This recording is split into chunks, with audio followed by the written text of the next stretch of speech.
ఉదయం నిద్ర లేచినప్పటి నుండి పూజ చేసే వరకు పాటించాల్సిన అద్భుతమైన నియమాలు. అందరికీ నమస్కారం. మన ది తులసి రాజీ ఛానల్కు స్వాగతం. మన హిందూ ధర్మంలో దైనందిన జీవితంలో ప్రతి క్షణాన్ని ఎలా గడపాలో మన మహర్షులు ఎంతో శాస్త్రీయంగా తెలియజేశారు.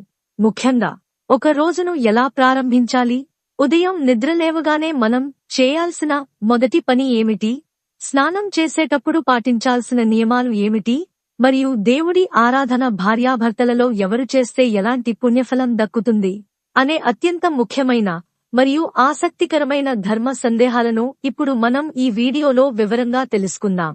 ముందుగా ఈ వీడియోకి ఒక లైక్ చేసి కింద కామెంట్స్లో భక్తితో ఓం నమో నారాయణాయ అని రాయండి.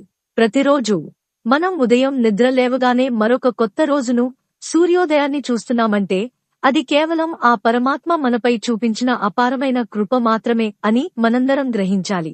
కాని ఈనాటి ఆధునిక ఉరుకులు పరుగుల జీవనశైలిలో చాలామంది పొద్దున లేవగానే భగవంతుడిని స్మరించుకోవడానికి బదులుగా బెడ్ కాఫీలు తాగుతూనో లేదా మొబైల్ ఫోన్లు చూస్తూనో రోజును ప్రారంభిస్తున్నారు. మన ధర్మశాస్త్రాల ప్రకారం ఇది ఎంతమాత్రం శ్రేయస్కరం కాదు. బ్రహ్మ ముహూర్తంలో అనగా సూర్యోదయానికి ముందే నిద్రలేవడం అనేది మన ఆరోగ్యానికి, ఆధ్యాత్మిక పురోగతికి ఎంతో ముఖ్యం.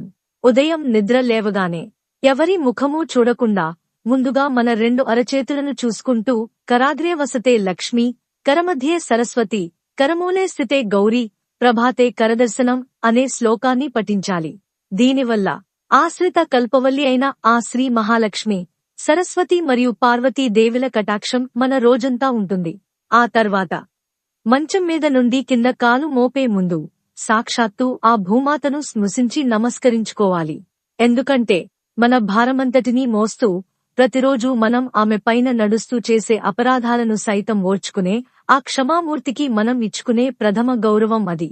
అలాగే ఉదయం లేవగానే కనీసం 2 సార్లు హరి హరి అని దైవనామ స్మరణతో రోజును ప్రారంభించాలి. ఇలా రోజును ప్రారంభించిన తర్వాత మనం మొట్టమొదట చేయవలసిన అత్యంత పవిత్రమైన పని స్నానం ఆచరించడం. కానీ చాలా ఇళ్లల్లో ఉదయం లేవగానే పళ్లు తోముకోకుండా, కనీసం ముఖం కడుక్కోకుండానే గృహిణులు వంటగదిలోకి వెళ్లిపోయి టిఫిన్లు, కాఫీలు చేయడం ప్రారంభిస్తుంటారు. శాస్త్రం ప్రకారం స్నానం చేయకుండా వంటగదిలోకి వెళ్లడం, భోజనం చేయడం చాలా పెద్ద తప్పు.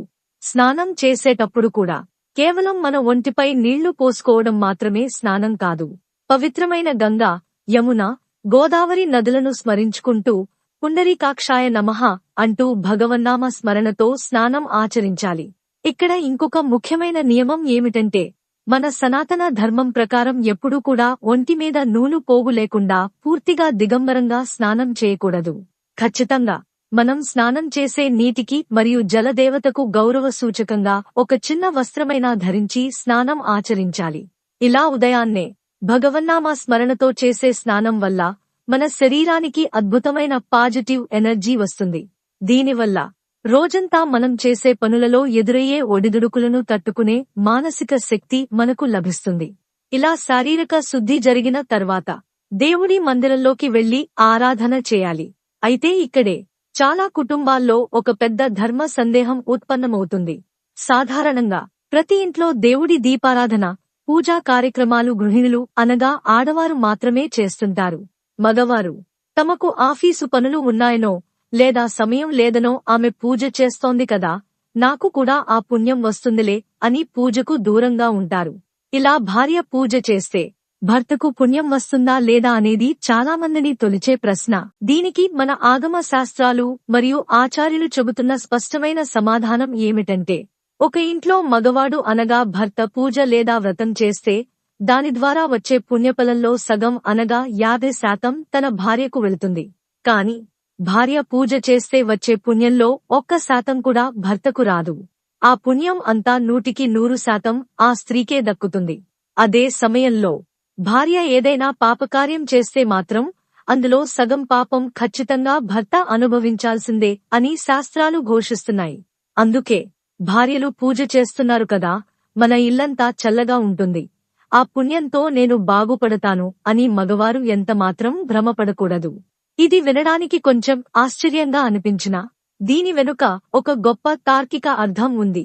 ఉదాహరణకు మీ ఇంట్లో మీ భార్య లేదా భర్త కడుపు నిండా భోజనం చేస్తే మీ ఆకలి తీరిపోతుందా? లేదు కదా.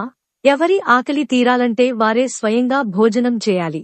సరిగ్గా అదే విధంగా ఎవరికి భగవంతుని కృష్ణాకటాక్షాలు కలగాలంటే వారే స్వయంగా ఆ దైవాన్ని ఆరాధించాలి. కొంతమంది అన్యోన్యమైన కుటుంబాల్లో భార్య ఉదయాన్నే లేచి పూజా మందిరాన్ని శుభ్రం చేసి భగవంతుడి సేవకు కావాల్సిన పూలమాలలు, నైవేద్యం వంటివన్నీ సిద్ధం చేస్తుంది. ఆ తర్వాత భర్త వచ్చి తన ఆరాధన తను చేసుకుంటాడు. ఆ తర్వాత భార్య తన పూజ తను చేసుకుంటుంది. ఇలా ఎవరికి వారు భగవంతుడితో ఆత్మీయమైన సంబంధాన్ని ఏర్పరచుకోవాలి. దేవుడితో మనకు ఉండే అనుబంధం అత్యంత వ్యక్తిగతమైనది. స్వామి అందరికీ పితా పరమాత్మ. కాబట్టి ప్రతి ఒక్కరూ తమ భక్తిని తమకు తోచిన విధంగా, తమకు ఇష్టమైన రీతిలో వ్యక్తపరచుకోవాలి. చూశారు కదా, నిద్ర లేచినప్పటి నుండి దైవారాధన వరకు మన ధర్మశాస్త్రాలు చెబుతున్న ఈ అద్భుతమైన జీవన సత్యాలను, ఈ నియమాలను మనందరం మన దైనందిన జీవితంలో ఆచరించి ఆ భగవంతుని సంపూర్ణ ఆశీస్సులు పొందాలని మనస్ఫూర్తిగా కోరుకుంటున్నాను. ఈ వీడియోలోని విషయాలు మీకు ఏమాత్రం ఉపయోగపడిందనిపించినా వెంటనే ఒక లైక్ చేసి మీ బంధుమిత్రులకు కూడా తప్పకుండా షేర్ చేయండి. తద్వారా వారు కూడా ప్రతిరోజూ చేసే ఈ చిన్న చిన్న పొరపాట్లను సరిదిద్దుకుంటారు. అలాగే ఇలాంటి మరెన్నో అద్భుతమైన పౌరాణిక రహస్యాలు, వాస్తు నియమాలు మరియు ధర్మ సందేహాలి నివృత్తి కోసం మన ది తులసి రాజీ ఛానల్ ని ఇప్పుడే సబ్స్క్రైబ్ చేసుకోండి. అలాగే మీ అభిప్రాయాలను కింద కామెంట్స్ లో తెలియజేస్తూ ఆ పరమాత్మను స్మరిస్తూ ఓం నమో నారాయణాయ అని రాయడం మాత్రం మర్చిపోకండి. ధన్యవాదాలు.